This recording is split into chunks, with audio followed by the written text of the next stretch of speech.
میں جب پاک پتن شریف جاتا ہوں یا کسی مزار پر میں کھڑا ہوتا ہوں نا، تو وہ جو حالات پڑے ہوتے ہیں نا ان بزرگوں کے، وہ سامنے آتے ہیں کہ یہاں خواجہ نظام الدین محبوب الہی تشریف لائے۔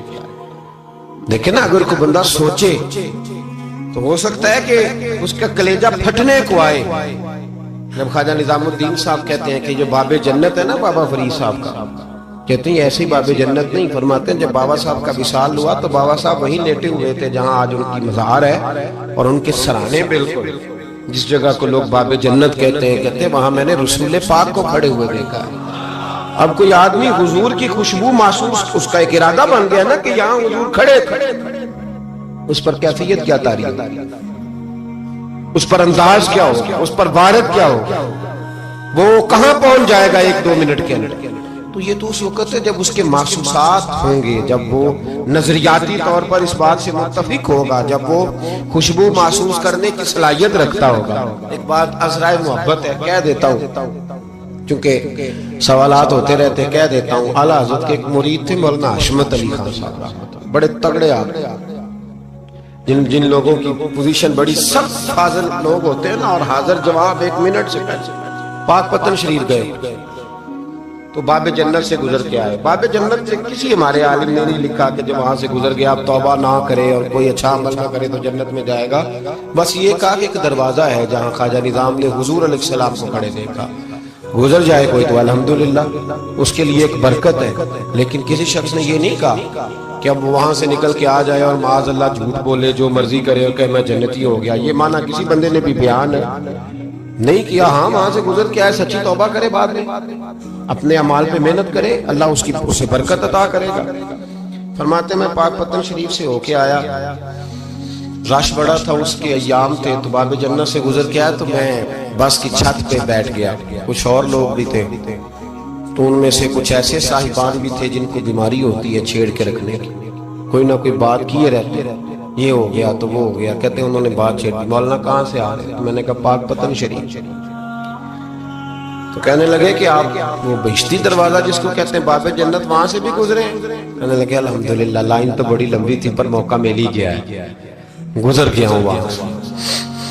تو کہتے ہیں مجھے سونگنے لگ گیا۔ کہنے لگے پھر تو آپ جنتی ہو گئے ہوں گے، پر آپ کے پاس سے جنت کی خوشبو نہیں آ رہی۔ تنزیہ انہوں نے کہا، تنزیہ۔ تو کہتے ہیں انہوں نے طنز کیا تو مجھے بھی حق حاصل تھا، جواب در جواب کی تو اجازت ہونی چاہیے نا۔ میں نے کہا مولانا آپ کیوں سونگ رہے ہیں؟ کہنے لگے میں نے حدیث پاک میں پڑھا ہے کہ جنتی 500 سال بھی دور ہوگا تو اس کے پاس سے خوشبو آئے گی، یعنی 500 سال لگیں گے ابھی اس تک، تو پھر بھی جنت کی خوشبو آئے گی، تو آپ سے تو کوئی نہیں آ رہی۔ کہتے میں نے ان سے کہا آپ نے ایک حدیث پڑھی ہے، اگلی بھی پڑھ لینی تھی، حضور نے فرمایا جہنمی کو جنت کی خوشبو کوئی نہیں آئے گی۔ یہ نہیں پڑھی آپ نے حدیث، یہ نہیں نظر سے گزری؟ تو کہتے ہیں اب مولانا مجھ سے معذرت کرنے لگے، کہنے لگے یار آپ تو ناراض ہی ہو گئے۔ تو میں نے کہا بھی آپ نے کیوں چھیڑی بات؟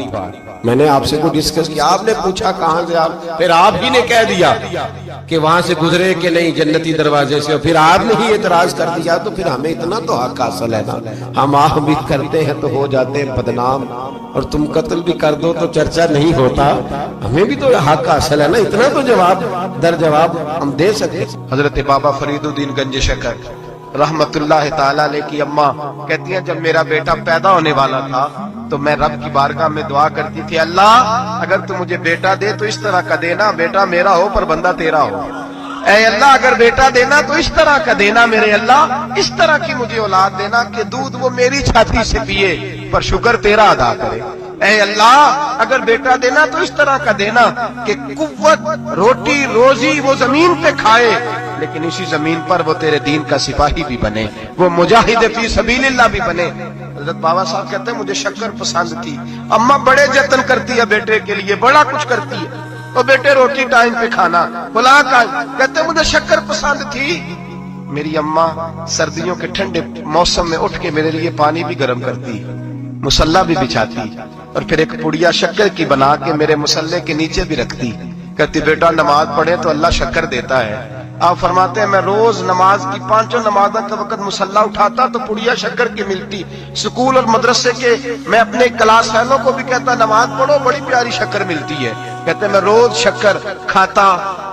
ایک سویرے فجر کی نماز میں اماں نے وضو تو کرایا، مصلی بھی بچھایا، پر دیہات کی وہ سادی بی بی جس کا سارا کام ہی خلوص پہ مبنی تھا، جو آکسفورڈ سے پڑھی ہوئی تو نہیں تھی لیکن آداب ممتا اسے سارے آتے تھے، جو کسی یونیورسٹی کی سند یافتہ تو نہیں تھی لیکن بیٹے کے ساتھ کس طرح کا رویہ اختیار کرنا ہے یہ سارا اسے پتا تھا۔ کہتے ہیں سادی اماں نے سارے کام کیے لیکن شکر رکھنا بھول گئی۔ بابا صاحب کہتے ہیں میں نماز پڑھنے لگا تو ماں نے یہ بھی بتایا تھا کہ نمازی کے آگے سے نہیں گزرتے، نمازی کے آگے نہیں ہوتے۔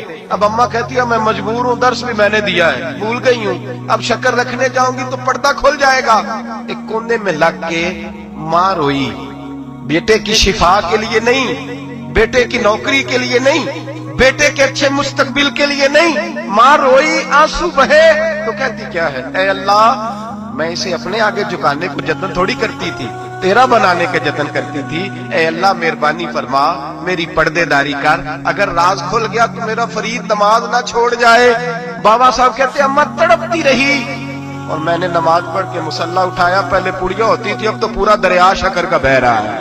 فرماتے ہیں میں نے وہ اٹھائی، شکر کھائی اور میں نے چیخ کے کہا اماں جلدی آ، آج بڑی لذیذ ہے، آج شکر کوئی انوکھی ہے، اور آج تو کمال شکر دی ہے میرے اللہ نے، ایک پڑیا کی جگہ پورا دریا بہ رہا ہے۔ بابا صاحب رحمت اللہ علیہ فرماتے ہیں میری اماں آئی اور میری اماں نے بازو کھولے تو ماں کی ممتا ہی بتاتی ہے کہ اللہ کی رحمت کس طرح کی ہوتی ہے۔ کہتے ہیں میں نے اماں کے سینے سے لگا تو اماں رو کے کہنے لگی بیٹے پہلے میں شکر دیتی تھی، آج شکر بنانے والے نے شکر عطا فرمائی ہے۔ ساری زندگی پیشانی سے سجدے کا نور نہیں گیا، ساری زندگی وہ لذت عبادت نہیں گئی، اس لیے کہ استاد نے ڈنڈے سے نمازی نہیں بنایا تھا، اس لیے کہ پیر صاحب نے یہ کہا کہ نمازی نہیں بنایا تھا کہ نماز پڑھو گے تو روٹی میں برکت ہو جائے گی، اس لیے کہ علامہ صاحب کا وہ بات سن کے ہم نمازی نہیں بنے تھے کہ اس نماز میں بتایا جاتا ہے کہ بیماریاں ختم ہو جائیں گی نماز پڑھنے سے۔ اماں نے رب سے جوڑنے کے لیے نمازی بنایا تھا۔ ساری زندگی بابا صاحب کہتے رہے اٹھ فریدا ستیا جھاڑو دے مسیح، چل ہن اٹھ فریدا ستیا جھاڑو دے مسیح، او تو ستا ہے رب جاگدا تیری ڈاڈے نال برید۔ ساری زندگی نماز کی ٹریننگ دینا، اپنے بچوں کو اپنے رب سے جوڑنا، اپنے بچوں کو اللہ کے ساتھ ان کا تعلق بنانا، ان کو رب والا بنانا، انہیں رسول پاک کا غلام بنانا، یہ ڈیوٹی ہے ماں باپ کی۔ ایک بہت بڑے محدث ہیں، اتنے بڑے محدث ہیں کہ میرے نبی کریم کی مسجد نبوی میں وہ حدیث کے استاد رہے، حضرت ربیہ بن عبد الرحمن نبی پاک کی مسجد نبوی میں حدیث کے استاد ہوئے، اور حضرت حسن بصری جو جناب علی کے شاگرد ہیں وہ بھی حضرت ربیہ کے شاگرد ہوئے، حضرت امام مالک جو 70 سال تک مدینہ اور مکہ میں حدیث پڑھاتے رہے وہ بھی حضرت ربیہ کے شاگرد ہیں۔ ان کے والد کا نام تھا عبد الرحمن فروغ۔ تاریخ بغداد میں لکھا ہے کہ بنو امیہ کے دور میں تابعین کے زمانے میں جناب عبد الرحمن بن فروغ گھر سے چلے گئے، ایک روایت ہے بچہ چھوٹا تھا، ایک روایت ہے بچہ ابھی ماں کے پیٹ میں تھا، جہاد کرنے چلے گئے۔ اس دور میں یہ جہاد ہوتا تھا کہ ایک علاقہ فتح کیا تو مسلمان اگلے علاقے میں چلے گئے، اگلا فتح کیا تو اگلے علاقے، ایک کے بعد دوسرے لوگ پلٹ کے نہیں آتے تھے۔ حضرت عبد الرحمن گئے 30,000 دینار بیوی کو دے گئے، کہنے لگے سنبھال کے رکھنا، اور جہاد کرنے نکلے تو 27 سال تک گھاڑی نہیں آئی، اور 27 سال کے بعد آئے تو حضرت ربیہ محدث بن چکے ہیں، مسجد نبوی میں حدیث کے استاد ہیں، بیٹا بہت بڑا شیخ بن گیا۔ واپس آئے، ہاتھ میں نیزہ ہے، کالی داڑھی تھی ساری سفید ہو گئی، وجود بڑا تگڑا تھا، کمزوری آ گئی، آئے نیزہ پکڑا ہوا ہے، گھوڑے پہ بیٹھے ہیں، مدینہ منورہ میں گھر ہے، دروازے پہ دستک دی، حضرت ربیہ نے دروازہ کھولا، اندر داخل ہونے لگے تو کہنے لگے بابا تو کدھر گھستا آ رہا ہے؟ کدھر؟ اس نے کہا تو پیچھے ہٹ، تو میرے مکان پہ کب سے قبضہ کر کے بیٹھا ہے۔ بات تیز ہونے لگی، آواز تھوڑی بزرگوں کی بلند ہونے لگی تو اندر سے زوجہ نے سن لیا، وہ دروازے کی اوٹ سے دیکھنے لگی تو پہچان گئی، کہنے لگی ربیہ پیچھے ہٹ جا، یہ کوئی غیر نہیں، یہ تیرے والد گرامی ہے، یہ تیرے والد ہیں۔ اندر آئے، باپ بیٹا ملے، عصر کی نماز کا وقت ہو گیا، پڑا روئے، 27 سال کے بعد باپ لوٹا، 27 سال کے بعد بڑے روئے۔ نماز کا وقت ہوا تو حضرت ربیہ جلدی سے وضو کیا، مسجد نبوی شریف چلے گئے۔ جناب عبد الرحمن فروغ نے بھی کھانا وانا کھانا تھا، کھانا کھانے بیٹھے تو حکم دیکھے شوہر کیا کرتا ہے، یہ نہیں پوچھا کہ 27 سال حال کیا رہا، پوچھنے لگے میں تجھے 30,000 دینار دے گیا تھا وہ کدھر ہے؟ تو زوجہ کہنے لگی کھانا کھا لو، عصر کی نماز پڑھ کے آؤ، پھر بتاتی ہوں پیسے کہاں ہیں، آپ کی رقم بڑی اچھی جگہ پہ محفوظ ہے۔ کہتے میں نماز پڑھنے مسجد گیا، عصر کی نماز کے بعد میرے نبی پاک کے منبر پر ایک نوجوان بیٹھا ہے،